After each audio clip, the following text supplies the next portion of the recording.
Software job ప్రయత్నిస్తున్నారా?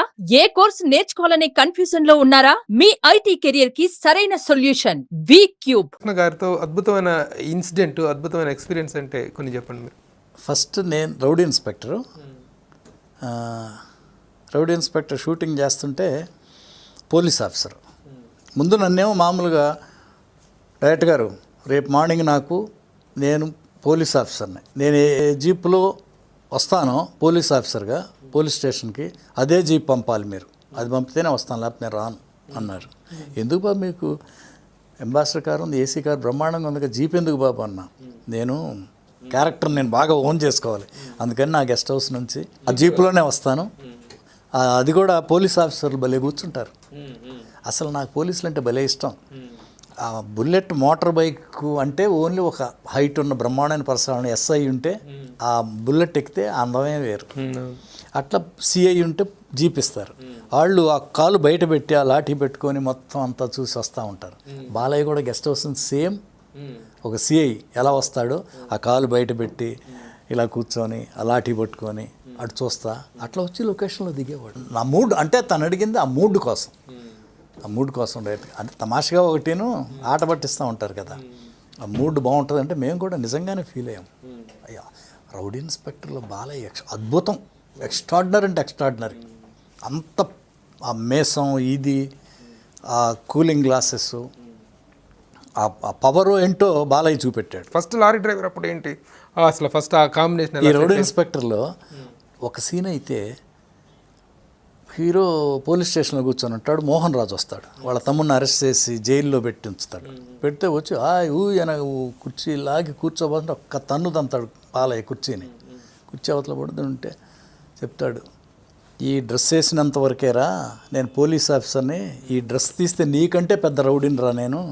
ఏంట్రా ఏ సెంటర్లో కొట్టుకుందాం, Jagadamba centre, Gajuwaka, లేకపోతే ఇంకొక సెంటర్ ఎక్కడ కొట్టుకుందాంరా అని చెప్పి ఆ ఒక డైలాగ్ చెప్తా ఆ కెమెరా మీదకి వస్తాడు. మేము కూడా ట్రాలీ వేసి అట్లా లో యాంగిల్ దగ్గరికి వెళ్తే నాకు ఆ డైలాగు ఇది చెప్పే పద్ధతి అంతా చూస్తే అచ్చం ఎన్టీ రామారావు గారి లాగా అనిపించాడు. పోలికలు ఉంటాయి కదా బాలయ్య బాబుకి, ఆ పవరు, ఆ కొండవీటి సింహంలో రామారావు గారు ఎట్లున్నారో అట్లా అనిపించాడు నాకు బాలయ్య. లారీ డ్రైవర్ చేశా, రౌడీ ఇన్స్పెక్టర్లు కూడా అంతకుముందు కొన్ని సీన్లు చేసినా కానీ ఫస్ట్ టైం నేను కట్ చెప్పినాక దగ్గరికి వెళ్ళి బాబు ఎక్స్ట్రాడినరీగా చేసావు బాబు, నాకు అచ్చం నాన్నగారు గుర్తొచ్చారు. ఆ లో యాంగిల్లో కానీ చెప్పే విధానం కానీ కొండవీటి సింహంలో రామారావు గారిని చూసినట్టుంది బాబు నాకు అని చెప్పాను. మీలో ఉన్న కమర్షియల్ డైరెక్టరు బాలకృష్ణ గారి సినిమాల్లో బయటపడ్డంతగా వేరే అంత పవర్ఫుల్ క్యారెక్టరైజేషన్ అనేటువంటిది బాలకృష్ణ గారికే ఎక్కువగా డిజైన్ అయింది ఎందువల్ల? అంతకుముందు ఎక్స్ట్రాడినరీ హిట్లు చేశారు. మంగమ్మ గారి మనవడు, ముద్దుల మావయ్యలో చెల్లెల ఎపిసోడ్ ఉంటుంది. సిస్టరు డెలివరీ అవుతూ ఉంటే అందరూ ఇది పెట్టి ఒక అన్నలాగా బ్రహ్మాండంగా చేశాడు. అవన్నీ మంగమ్మ గారి మనవడు అంటే బాగా లవబుల్, ముద్దుల మామయ్య కూడా ఒక బాగా లవబుల్, అట్లా పవర్ ఎమోషనల్ కంటే అట్లాంటి క్యారెక్టర్లు అనుకుంటున్నాను నేను. మాది లారీ డ్రైవర్ కూడా సరదాగా, బట్ ఇంట్రడక్షన్ వచ్చేటప్పటికి, ఫైట్ వచ్చేటప్పటికి మనకు కూడా అవతల హీరో ఇమేజీ వాళ్ళని పెట్టి కూడా షాట్లు పెట్టాలని అనిపిస్తూ ఉంటుంది. ఆ డైనమిజం మనకు అనిపిస్తుంది. దానికి తగ్గట్టు మన సీను, మా లారీ డ్రైవర్లో కూడా ఇంట్రడక్షన్ బ్రహ్మాండంగా తీసాం బాలయ్య బాబుతో. యాంగిల్స్ కానీ అది సరదాగా అట్లా ఉంటుంది. బ్రహ్మాండమైన పాటలు, జయమ్మ ఆ పాట. బాలకృష్ణ గారికి పర్సనల్గా ఆయనకి కోపం ఎక్కువని కానీ, ఆయనతో మూడ్స్ ఎక్కువని కానీ అని అంటారు. అది మీ అనుభవంలో ఆ బాలకృష్ణ గారితో వర్క్ చేయడం ఎలా అనిపించేది? నేను 5 సినిమాలు చేసే కదా, బాగా సరదాగా ఉంటాడు, అందరితో బాగుంటాడు. కోపం ఎప్పుడు వస్తుందంటే 7 గంటలకు తనకు షార్ట్ అని చెప్పి మనం 7:30, 8 అయినా ఇంకా సిన్సియర్గా పని చేయకుండా ఏదో డిలే, ఏదో లేటు, టిఫిన్లు చేస్తా, కాఫీలు తాగుతా, కబుర్లు చెప్పుకుంటా ఉంటే కోపం వస్తుంది. మీ సెట్లో అలాంటి సందర్భం వచ్చింది ఎప్పుడన్నా? తను 7 గంటలు అంటే 6:55కి వచ్చి అలా దిగటంతో 7 o'clock మా కుర్రోడు అసిస్టెంట్ డైరెక్టర్ వెళ్ళి బాబు షార్ట్ రెడీ అని చెప్తారు. మేమంత జాగ్రత్తగా ఉండేవాడు, మేము సిన్సియర్గా ఉండేవాడు. కరెక్ట్ 7కి షార్ట్ తీస్తే మళ్ళా నువ్వు ఒక 1/2 hour 45 minutes డిలే చేసిన ఏం చేసిన ఇంకేమంటారు. ఏ ఒక్క సందర్భంలో కూడా బాలకృష్ణ గారితో మీకు ఒక కోపం అవటం కానీ ఆయన సీరియస్ అవటం కానీ ఒక చిన్న అభిప్రాయ భేదం రావటం కానీ అట్లా ఎప్పుడు అనిపించలేదా మీకు? అనిపించలే. మరి బయట చెప్పే కథనాలకు బాలకృష్ణ గారితో మీ చెప్పిన ప్రతి డైరెక్టర్ ఇలాగే చెప్తుంటారు, ప్రతి ప్రొడ్యూసర్ ఇలా చెప్తుంటారు, కానీ బయట కొన్ని వినిపించేటువంటి వాటికి టాక్స్ కన్నా వీటికి ఎలా మేము ఇది చేసుకోవాలి, హౌ టు రిలేట్ దెమ్? అంటే లారీ డ్రైవర్ అప్పుడు మా సైడ్ నుంచే తప్పు ఉంది. ఏమైందంటే గోపాలకృష్ణ గారు ఒక ఆర్డర్, ఒక వర్షన్ రాస్తే వెంకటేశ్వరరావు గారు వచ్చి అక్కడ మళ్ళీ కూర్చొని కొన్ని సీన్స్ మార్చారు. మాకు నచ్చినాయి, సరదా, బాగా కామెడీ, బాగా మనకి కన్విన్స్ చేసి చెప్తారు కదా, అలా తీసాం. తీసిన ఆ సీన్లు గోపాలకృష్ణ గారు రష్ చూసి నచ్చల ఆయనకి. అంటే పవర్ఫుల్ కలెక్టర్ ఉంది అవతల, ఆ కలెక్టర్ కామెడీ చేస్తుంది, అది తప్పవద్దు సినిమాకి అంటే అందరం కన్విన్స్ అయ్యాం. కొన్ని రీషూట్లు చేయాల్సి వచ్చింది. మేము రీషూట్లు చేస్తున్నప్పుడు తనకి మేము కరెక్ట్గా ఎక్స్ప్లెయిన్ చేయకుండా మా పాటికి మేము సీన్లు తీస్తున్నాం. అప్పుడు కొంచెం ఫీల్ అయ్యి కోపడలేదు, కానీ కొన్ని రోజులు అలిగారు, మాట్లాడలే కొన్ని రోజులు. ఎలా ప్యాచ్ అయింది అది? తర్వాత అంటే ఆయనకి ఎలా తెలిసిందో నాకు తెలీదు, ఏం చెప్పారో. తర్వాత గోపాలకృష్ణ గారు ఇంకెవరో చెప్పారంట. అంటే ఆల్మోస్ట్ అప్పుడు షూటింగ్ అయిపోవచ్చింది. లేదు బాబు, ఇది ఇప్పుడు నేను చెప్పిన ప్రాబ్లం, వెంకటేశ్వరరావు ఇట్లా చేశాడు, అది నాకు నచ్చలేదు, సినిమాకి తప్పు అవుద్ది అని రీషూట్లు చేయాల్సి వచ్చింది అని చెప్తే అట్లాగా అన్నాడు. అదొక్కటే. ఇప్పుడు లారీ డ్రైవర్ కంటే రౌడీ ఇన్స్పెక్టర్, ఈ రెండిట్లో ఏది పెద్ద హిట్? అంటే ముందు లారీ డ్రైవరు, అది 100 days.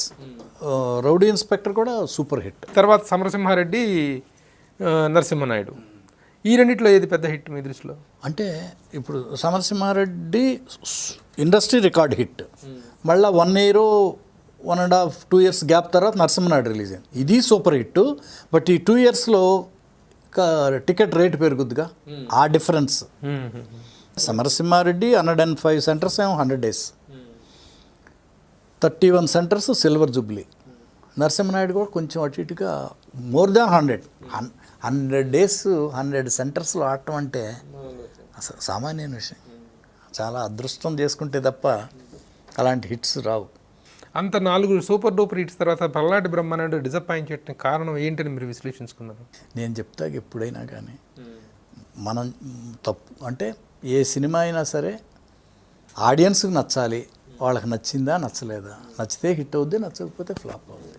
ఇప్పుడు నరసింహనాయుడులో కానీ సమరసింహారెడ్డిలో కానీ అంతకుముందు సినిమాల్లో కానీ కమర్షియల్ సినిమా అనేటువంటి దానికి ఉండేటువంటి పరిధులను దృష్టిలో పెట్టుకుని మీరు తీశారు, ఆ మేరకు వాడిని. కానీ దీంట్లో కొంత ఎక్స్ట్రా చాలా ఓవర్ కమర్షియాలిటీ పెట్టారు పల్నాటి బ్రహ్మనాయుడులో.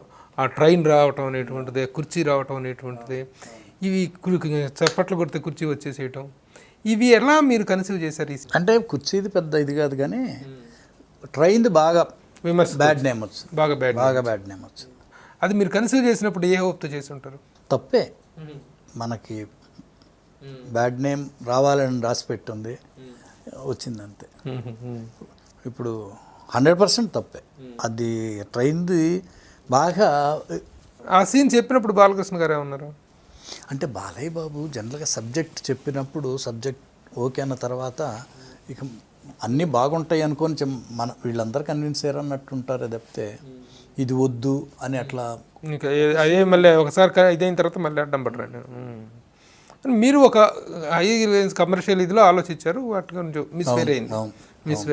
ఇలాంటి మిస్ఫేర్స్ ఇంకా ఏ సినిమాల్లో మీరు చేసాం అనుకో? ఇది ఒక్కటే మెయిన్గా. అంటే సర్ యావరేజ్ సినిమానే తీసుకున్నాం, అది ఆడలేదు. స్ట్రీట్ ఫైటర్ బాగా తప్పైంది సబ్జెక్ట్. నేను ఏదైనా ఎప్పుడైనా అది పెద్ద హీరోతో చేసిన సినిమానా చిన్న హీరోతో చేసిన సినిమానా ఏదైనా సరే, చిన్న సినిమా 100 days ఆడుద్ది, పెద్ద సినిమా 100 days ఆడుద్ది. ఈ చిన్న సినిమా కూడా సబ్జెక్టు బాగుంటే సాంగ్స్ సబ్జెక్టు అన్ని మెయిన్ సబ్జెక్టు బాగుంటే డెఫినెట్గా హిట్ అవుద్ది. పెద్ద సినిమా కూడా అంతే. ఇప్పుడు పాత తరం రామారావు గారు, నాగేశ్వరరావు గారికి కూడా ఫ్లాప్స్ ఉన్నాయి, సూపర్ డూపర్ హిట్లు ఉన్నాయి. గ్రేటెస్ట్ హీరోస్ 2 కళ్ళు ఇండస్ట్రీకి, రామారావు గారు, నాగేశ్వరరావు గారు. వాళ్ళకి అప్పట్లో ఫ్లాప్ కారణం సబ్జెక్టే అంట. అది చిన్న సినిమా అయినా కానీ సబ్జెక్ట్ బాగాలేకపోతే ఆడియన్స్కి నచ్చకపోతే చూడరు, ఫ్లాప్ అవుద్ది అంతే. ఇక తెలుగు కళ్ళోళ్ళ తెలుగు అట్లా కాదు, ఇటు వచ్చినప్పుడు తెలివైన వాళ్ళు, ఇటు ఫ్లాప్ వచ్చినప్పుడు తెలివి తక్కువ అనుకుంటారు. మన చేతుల్లో ఏముండదు. చేసేటప్పుడు డెఫినెట్గా ఇది బాగలేదు, ఫ్లాప్ అవుద్ది అనుకుంటే చెయ్యం, బాగుందనుకొని అంటాం. అంటే మనం తప్పుగా ఆలోచించాం. ఆ విమర్శను మీరు ఎలా తీసుకున్నారు ఆ ట్రైన్ ఎపిసోడ్ విషయంలో? బాగా తప్పు చేసామనేది సిన్సియర్గా ఫీల్ అయ్యాం. మీరు ఎక్కువగా రైటర్ డిపెండెంట్ డైరెక్టర్, మీరు ఎక్కువగా మీ జర్నీ అంతా ఎక్కువ పరుచూరి బ్రదర్స్తోనే జరుగుతుంది. నేను 33 మూవీస్ చేసా. 33 మూవీస్లో ఆల్మోస్ట్ 26 మూవీస్ వాళ్ళే ఉంటారు. 26, 27. ఆంజనేయ పుష్పానంద్ 3 చేశాడు. కలెక్టర్ గారు అబ్బాయి, lorry driver, rowdy inspector. Vijendra Prasad గారు సమరసింహారెడ్డి, చిన్ని కృష్ణ నరసింహనాయుడు, ఇంద్ర.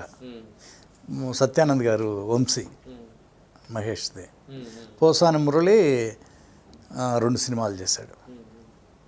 గణేష్ పాత్రరావు గారు 1 సినిమాకి డైలాగ్స్ రాశారు. సబ్జెక్ట్ ఫైనలైజేషన్ విషయంలో మాత్రం మీరు బాగా వెంటబడతారని, అది మీరు అనుకున్న ఎఫెక్ట్ వచ్చేదాకా కూడాను రైటర్స్తో బాగా ఫైట్ చేస్తారనేటువంటిది వినిపిస్తుంది. బాగా ఫైట్ చేసినటువంటి సినిమా ఇది? బాగా స్ట్రగుల్ అయింది ఫస్ట్ సినిమాలోనే, ఫైటింగ్.